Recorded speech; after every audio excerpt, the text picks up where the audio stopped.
Si tu cherches un gâteau moelleux, parfumé et facile à faire avec des clémentines entières, celui-ci est sans beurre, sans lactose et ne demande que 5 ingrédients. La texture est fondante comme un flan, l'intérieur est humide et parfumé et il n'y a aucune amertume.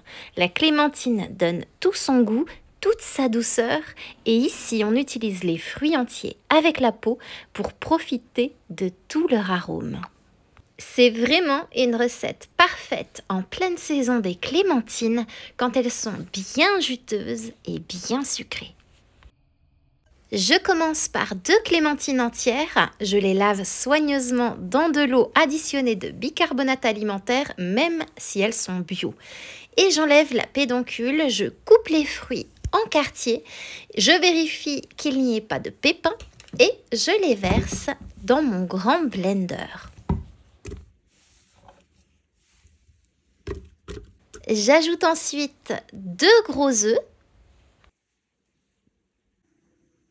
60 ml d'huile végétale, alors ici j'ai choisi une huile neutre.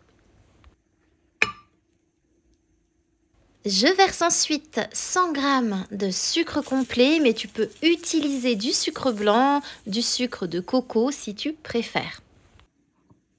Et pour finir, j'ajoute 200 g de farine autolevante.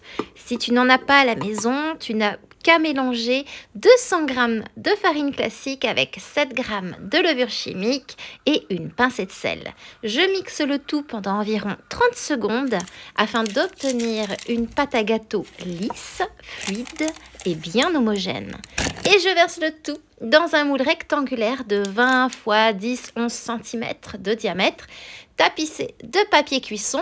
Et c'est parti pour une première cuisson au four à 170 degrés pendant 10 minutes.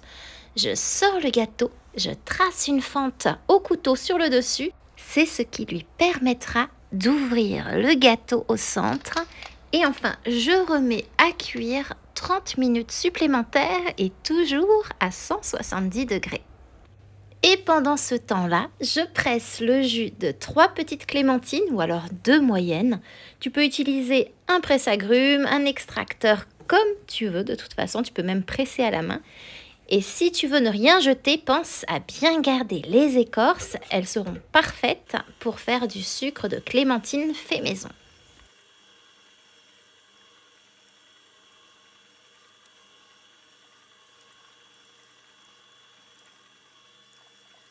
Et dès la sortie du four, je verse le jus à température ambiante sur le gâteau encore chaud. Et je le laisse reposer 15 minutes, le temps qu'il s'imbibe doucement. C'est ce petit bain d'agrumes qui va donner au gâteau cette texture presque flan au cœur, si particulière, si moelleuse et fondante. Tu vas voir que le gâteau va se refermer et perdre en volume. Et en option, si tu le souhaites, tu peux ajouter un petit nuage de sucre glace pour la finition. Et voilà, un gâteau à la clémentine naturellement doux, aucune amertume ici, même avec la peau.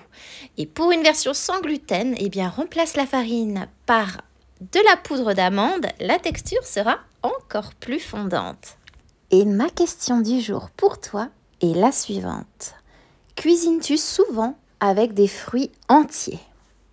Hâte de lire ta réponse en commentaire et en attendant moi, il ne me reste plus qu'à te souhaiter une délicieuse dégustation.